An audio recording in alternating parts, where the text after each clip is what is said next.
વિદ્યાર્થી મિત્રો, આપણે આજે સ્વાધ્યાય 1.1 ના જે દાખલાઓ છે એમાંનું એક ઉદાહરણ લઈશું. યુક્લિડની ભાગ પ્રવિધિ અનુસાર દર્શાવો કે કોઈ પણ ધન પૂર્ણાંકોનો વર્ગ કોઈ પૂર્ણાંક m માટે 3m અથવા 3m+1 સ્વરૂપે હોય. હવે જો સાબિત કરવાના દાખલામાં બિલકુલ ગભરાવાનું નહીં. આપણે આગળ બે ઉદાહરણો જોયા, આજે બીજું ઉદાહરણ લઈએ. ધારો કે કોઈ ધન પૂર્ણાંક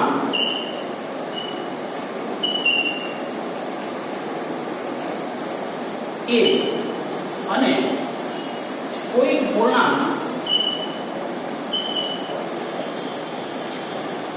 q છે. યુક્લિડની ભાગ પ્રવિધિ અનુસાર યુક્લિડની ભાગ પ્રવિધિ अनुसार तीनों a is equal to bq plus r where 0 is less than equal to r is less than b. હવે આપણે 3m અને 3m+1 સ્વરૂપે બતાવવા હોય તો ભાજક b બરાબર, ધારો કે b બરાબર 3 છે એટલે b બરાબર 3 છે.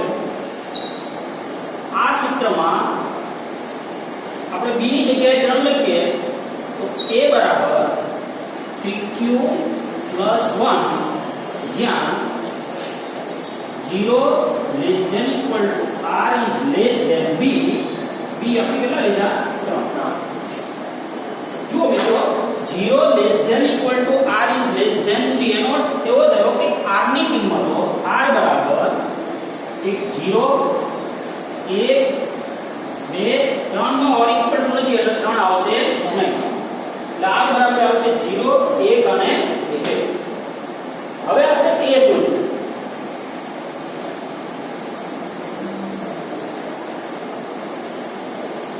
તો સૌથી પહેલા હું r બરાબર 0 લખું. r બરાબર 0 લેતા આ કિંમત આપણે આમાં મૂકવાની છે.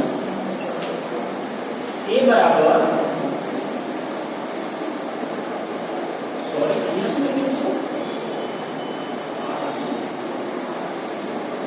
a બરાબર 3q પ્લસ 0 એટલે a મળશે 3q. r બરાબર 2 સોરી 1 લઈ, r બરાબર 1 લેતા એટલે a બરાબર આમાં 1 લખીએ તો 3q પ્લસ 1 એટલે a મળશે 3q પ્લસ 1. r બરાબર 2 લઈએ તો શું મળશે? આમાં મૂકવાના r બરાબર 2 એટલે a બરાબર 3q પ્લસ 2 એટલે a મળશે આપણને 3q પ્લસ 2. એનો કેવો થયો કે કોઈ પૂર્ણાંક q માટે આપણને a ની વેલ્યુ કઈ કઈ મળે છે? કોઈ પૂર્ણાંક q માટે a બરાબર 1 બરાબર 3q પછી 3q પ્લસ 1 અને 3q પ્લસ 2 મળે. હવે આપણે એવું સાબિત કરવાનું છે કે કોઈ પણ ધન પૂર્ણાંકનો વર્ગ, આ ધન પૂર્ણાંક આપણે કયો લીધો તો a, એટલે a બરાબર પહેલા 3q નો વર્ગ લઈએ. 3 કેસ થશે. આપણને આખી a ની કિંમતો કેટલી મળી છે? 3q 3q પ્લસ 1 અને 3q પ્લસ 2. કેસ 1 લઈએ. કેસ 1 a બરાબર કેટલા છે? 3q. હવે એવું કહ્યું છે કે કોઈ પણ ધન પૂર્ણાંકનો વર્ગ એ 3m અથવા 3m+1 સ્વરૂપે હોય તો આનો આપણે વર્ગ લઈએ. બંને બાજુ હું વર્ગ લઉં તો a નો વર્ગ બરાબર 3q નો વર્ગ. શું કહ્યું? વર્ગ લેતો એટલે a² બરાબર 3 નો વર્ગ 9q². આવું થશે. હવે હું આને આ રીતે લખી શકું 3 ગુણ્યા 3q² 3 * 9 એટલે કે 3 કૌંસમાં 3q² that is 3m where 3q² બરાબર m લીધા. એટલે પહેલું સ્વરૂપ આપણે મળ્યું a બરાબર 3q. હવે પૂર્ણાંકનો વર્ગ લઈએ એટલે એ સ્વરૂપ આપણને શું મળ્યું 3m. શું થઈ ગયું? હવે આપણે બીજી કિંમત લેશું કેસ 2. સમજાઈ ગયું? ફરીથી એક વખત ધ્યાનથી સમજી લો. a બરાબર 3q, પૂર્ણાંકનો વર્ગ લઈએ એટલે a² બરાબર 3q હોલ સ્ક્વેર, અને માટે a² બરાબર 3 નો વર્ગ 9q². 9 એ 3 નો ગુણાંક છે એટલે 3 ગુણ્યા 3q² એટલે a બરાબર 3 કૌંસમાં 3q². હવે 3q² બરાબર આપણે m ગુણાંક લઈએ તો a² બરાબર આપણને શું મળ્યું 3m. હવે બીજો કેસ લઈએ.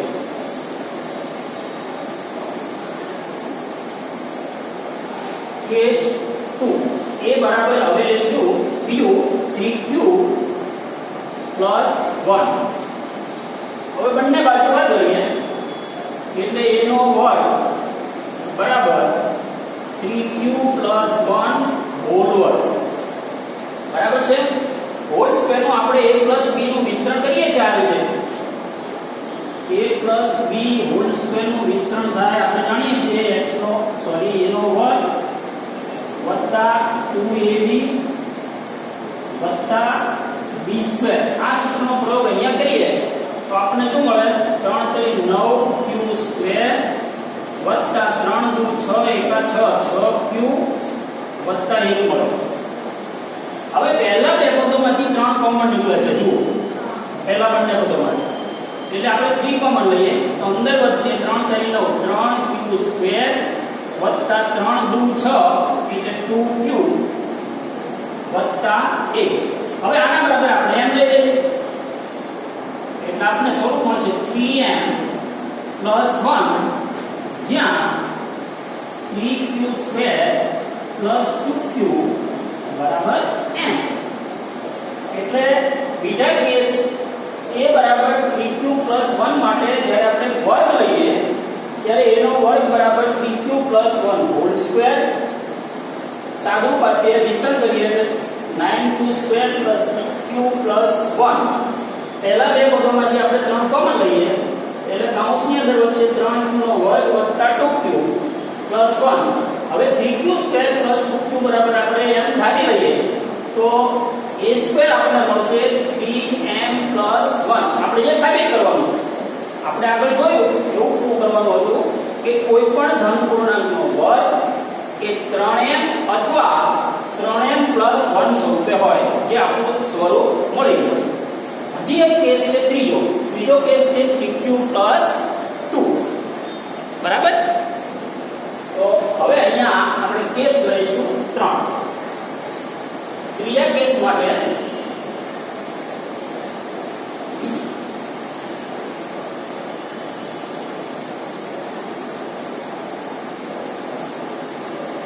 a બરાબર આપણે શું મળે છે 3q + 2.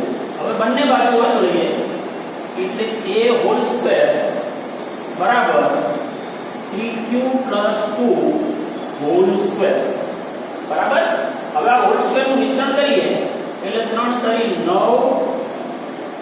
9q² વત્તા 3 × 6 6 × 12 q વત્તા કેટલા આવે 4 બરાબર. હવે આપણે 3m + 1 સ્વરૂપ લાવવું હોય તો આ 4 ને હું આ બીજી રીતે લખું તો આ રીતે લખી શકાય 9q² વત્તા 12q વત્તા 3 વત્તા 1 એટલે 3 ને કેટલા થાય 4.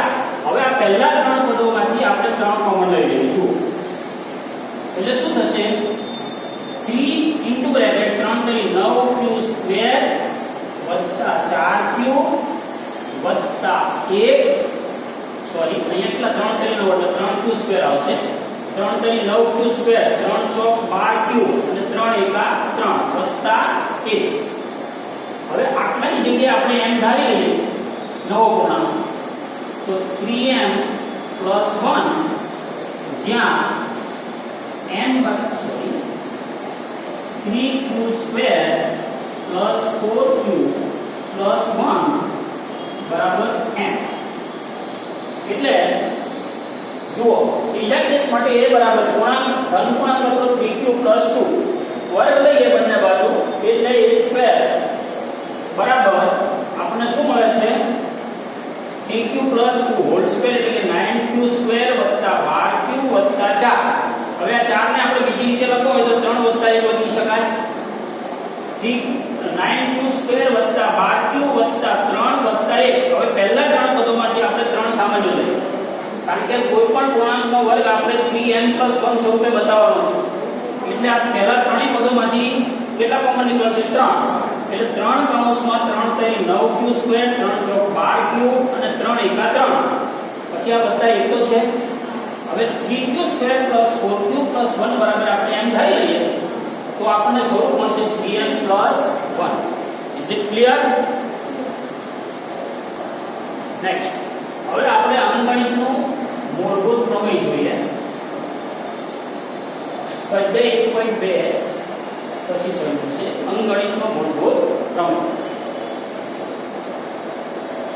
દરેક વિભાજ્ય સંખ્યાને એના અવયવોના ક્રમને અવગણીને અવિભાજ્ય સંખ્યાઓના ગુણાકાર તરીકે અનન્ય રૂપે લખી શકાય.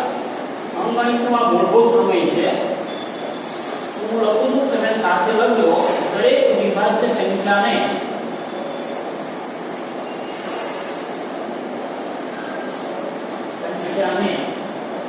એના અવયવોના ક્રમને અવગણીને અવિભાજ્ય સંખ્યાઓના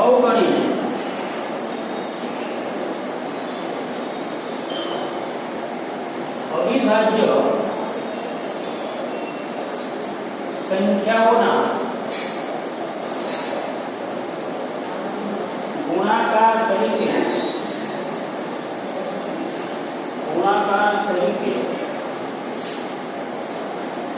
અનન્ય રીતે લખી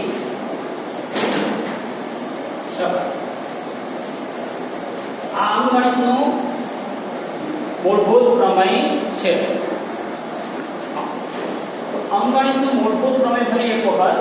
દરેક વિભાજ્ય સંખ્યાને તેના અવયવોના ક્રમને અવગણીને અવિભાજ્ય સંખ્યાઓના ગુણાકાર તરીકે અનન્ય રીતે લખી શકાય. એક ઉદાહરણ લઈએ એટલે ખ્યાલ આવશે. ઉદાહરણ નીચેની દરેક સંખ્યાને તેના અવિભાજ્ય અવયવોના ગુણાકાર સ્વરૂપે દર્શાવો. એક પહેલો દાખલો છે 140.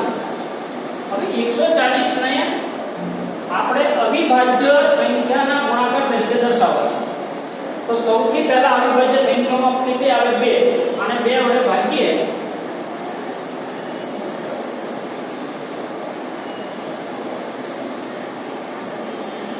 એટલે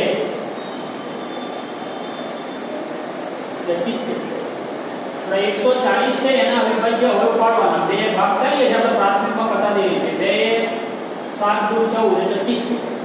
હવે 70 પછી ફરીથી વિભાજ્ય સંખ્યા છે. જ્યાં સુધી અવિભાજ્ય સંખ્યાઓ ના આવે ત્યાં સુધી આને ભાગ પડે રહે. તો આ 70 ના ફરી 2 ભાગ પડશે. એમાં એક આવશે 2.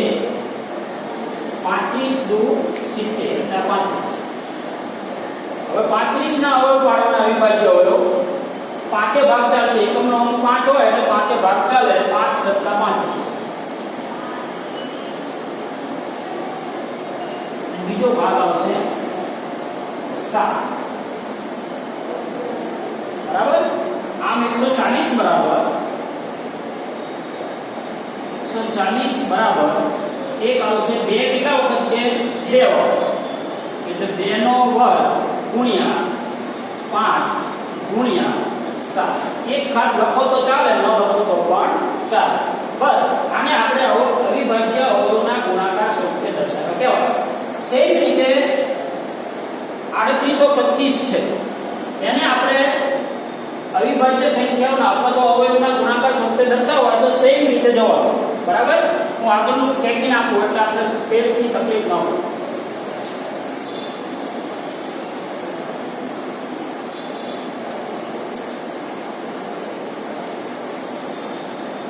3825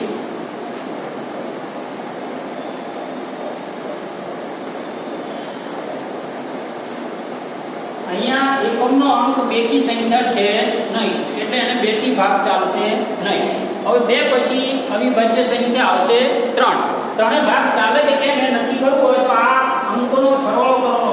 8 ને 3 11, 11 ને 2 13, 13 ને 5 18. 18 એ 3 નો ગુણક છે એટલે 3 થી ભાગ ચાલશે. તો આને 3 વડે ભાગીએ.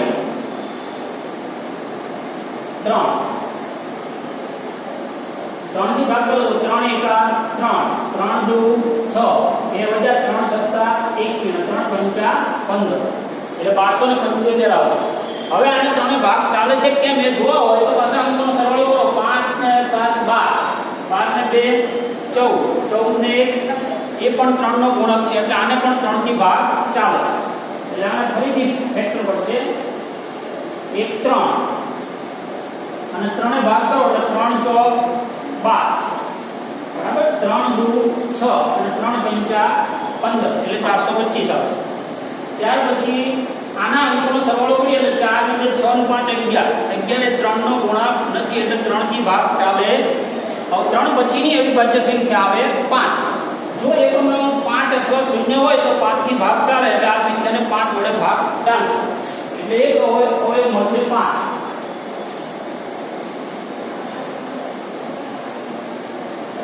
અને 5 અઠા 40 પાયા પાયે 25. હજી એકમનો અંક 5 છે એટલે ફરી 5 વડે ભાગ ચાલશે. 5 એ કેટલા આવશે? 5 એકા 5 અને 5 સત્તા 17. હવે 17 પણ અવિભાજ્ય સંખ્યા છે. આમ 3825 બરાબર અવિભાજ્ય સંખ્યાઓ આપણે જોઈએ તો 3 કેટલા વખત છે? 2 વખત એટલે 3 નો વર્ગ. 5 કેટલા વખત છે? એ પણ 2 વખત એટલે 5 નો વર્ગ અને 17 એક વખત છે એટલે 17. આ રીતે દર્શાવી શકાય. બરાબર છે. તો કોઈ પણ સંખ્યાને અવિભાજ્ય સંખ્યાઓના ગુણાકાર તરીકે દર્શાવવાનું કે તો તમે આ રીતે દર્શાવી શકો. હવે આવા 4-5 દાખલાઓની પ્રેક્ટિસ તમારે ઘરે કરો. બીજું એક ઉદાહરણ લઈએ એ પહેલા આપણે એક વિધાન તમારે યાદ રાખવાનું છે. હું અહીંયા બોર્ડ પર લખું છું.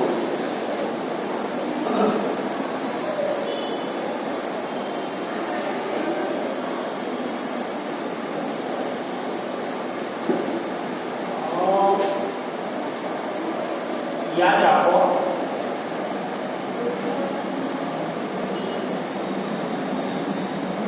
ગુસ્સાઓ કેવી ગુણ્યા લસાઓ કેવી બરાબર a ગુણ્યા b. એટલે કે બે પૂર્ણાંકો a અને b નો ગુણાકાર ઈ a અને b ના ગુસ્સા અને a અને b ના લસાના ગુણાકાર જેટલો હોય છે. આ સૂત્ર તમારે યાદ રાખવાનું છે. બરાબર. અને હવે એક બીજું ઉદાહરણ લઈએ. ઉદાહરણ 2 કોઈ પણ સંખ્યા હોય એનો ગુસ્સા શોધી અને એને આપણે આ સ્વરૂપે દર્શાવી શકાય. બરાબર. એક દાખલો લઈએ તો એક દાખલો પર જોઈએ ચાલો. હા રકમ બોલ. 510 અને 92. બરાબર. આ સંખ્યાઓનો ગુસ્સા શોધી ગુસ્સા અને લસા શોધવાનો. નો ગુસ્સા અને લસા શોધી આ સૂત્રની ચકાસણી કરો. ઉપરના સૂત્રની ચકાસણી કરો. એટલે આપણે 510 અને 92 નો ગુસ્સા અને લસા શોધવો પડશે. બરાબર. હવે અહીંયા આપણને એક કોઈ સ્પષ્ટતા કરી નથી કે યુક્લિડની ભાગ પ્રવિધિથી ગુસ્સા શોધો. તો તમે અવિભાજ્ય સંખ્યાઓના ગુણાકાર તરીકે દર્શાવી અને આપણે ગુસ્સા અને લસા શોધી શકાય. આપણે જે આ પ્રાથમિકમાં પહેલા કરતા હતા એ દાખલા તરીકે 510 છે એને અવિભાજ્ય સંખ્યાના ગુણાકાર તરીકે દર્શાવો તો હમણાં આપણે જોયું એ રીતે કરીએ. બરાબર? તો આના અવિભાજ્ય અવયવ શું પડશે? ડાયરેક્ટ કરી દઉં તો વધારી પડશે. વાંધો નહીં. પહેલા 2 થી ભાગ ચાલશે. ચાલો 2 ભાગ ચાલે તો કેટલા આવશે? 2 દુ 4. એક હોય તો 2 પંચા 10 અને 2 પંચા 10. હવે અહીંયા એકમનો અમુક એકી છે એટલે 2 થી ભાગ ચાલશે નહીં. 3 ચાલે તો 5 ને 5 10 ને 12. 12 એ 3 નો ગુણક છે એટલે 3 થી ભાગ ચાલશે. તો આને 3 થી ભાગ ચલાવો. 3 લઈએ તો 3 અઠ્ઠા 24 અને 3 પંચા 15. 85 માં હજી 5 ભાગ ચાલશે. 1 5 અને 17 17 પંચા 85. આમ 510 બરાબર અવિભાજ્ય સંખ્યાઓ 2 ગુણ્યા 3 ગુણ્યા 5 ગુણ્યા 17. 2 ગુણ્યા 3 ગુણ્યા 5 ગુણ્યા 17. એવી રીતે બીજી સંખ્યા છે 92. તો 92 ને આપણે અવિભાજ્ય સંખ્યાઓના ગુણાકાર તરીકે દર્શાવીએ અથવા અવિભાજ્ય અવયવ પાડીએ. પહેલા 2 થી ભાગ ચાલે.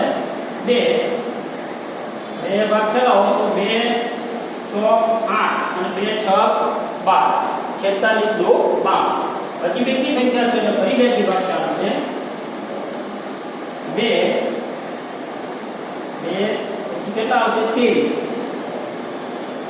23 દુ 46. 23 અવિભાજ્ય સંખ્યા છે એટલે આગળ ભાગ પડશે નહીં. આમ 92 બરાબર કેટલા આવશે? જુઓ 92 બરાબર 2 અવયવ કેટલા વખત છે? 2 વખત એટલે 2 નો વર્ગ અને 23 1. અવયવ પાડ્યા પછી લસા અને ગુસક કેવી રીતે શોધાય બરાબર ધ્યાનથી સમજજો. હવે આપણે સૌથી પહેલા ગુસા લઈએ. ગુસાઓ 510 અને 92. ગુસા 510 92 બરાબર ગુસા એટલે બંનેમાં સામાન્ય હોય. જો અહીંયા 2 છે, અહીંયા 2 અવયવ છે, આ છે. કેટલા વખત છે? 2 વખત. અહીંયા કેટલા વખત છે? 1. ગુસા લખવાનો હોય ત્યારે મિનિમમ પાવર લેવાની, લસા લખવાનો હોય ત્યારે મેક્સિમમ પાવર.